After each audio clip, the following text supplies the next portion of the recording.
भैया बहन नमस्कार।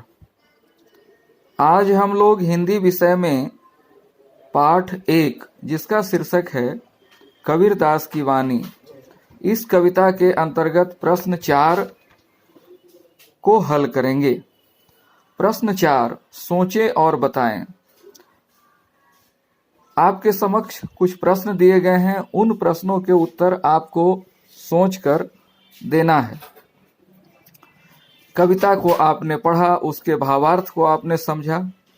अब आपके समक्ष कुछ प्रश्न हैं। प्रश्न क, हरि के बदले हरिजन से प्यार करने से क्या होगा? यदि हम हरि के बदले हरिजन यानी ईश्वर के भक्तों से, ईश्वर की संतानों से प्रेम करेंगे तो हमें स्वयं ईश्वर की प्राप्ति हो जाएगी। प्रश्न ख, इसमें पूछा जा रहा है साधु किसके लिए जन्म लेते हैं? साधु दूसरों की भलाई के लिए जन्म लेते हैं, साधु परमार्थ के लिए जन्म लेते हैं। प्रश्न ग, क्या साधु से जाति पूछना उचित है? कदापि नहीं। किसी भी साधु से उनकी जाति नहीं पूछी जानी चाहिए, क्योंकि उन्होंने अपना जीवन समाज के कल्याण हेतु समर्पित कर दिया है।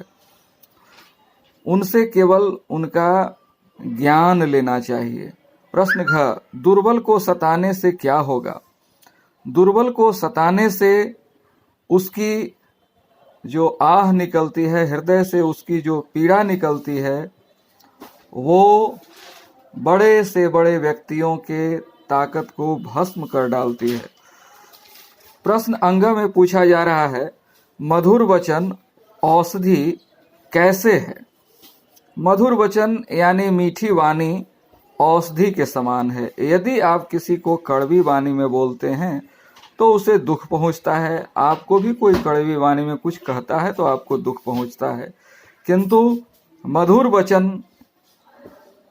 कहते हुए जब आप किसी के समक्ष प्रस्तुत होते हैं तो ऐसा लगता है कि आपके मन की सारी पीड़ा समाप्त हो गई। इस प्रकार मधुर वचन एक औषधि है। कबीरदास कैसे कवि थे?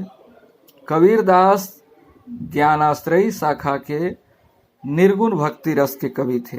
कबीरदास किनके शिष्य थे? कबीरदास गुरु रामानंद जी के शिष्य थे। तो आज की कक्षा में आप सभी भैया बहनों को इन प्रश्नों के उत्तर समझाए गए। अब मैं इन प्रश्नों के उत्तर लिखकर भेज रहा हूं।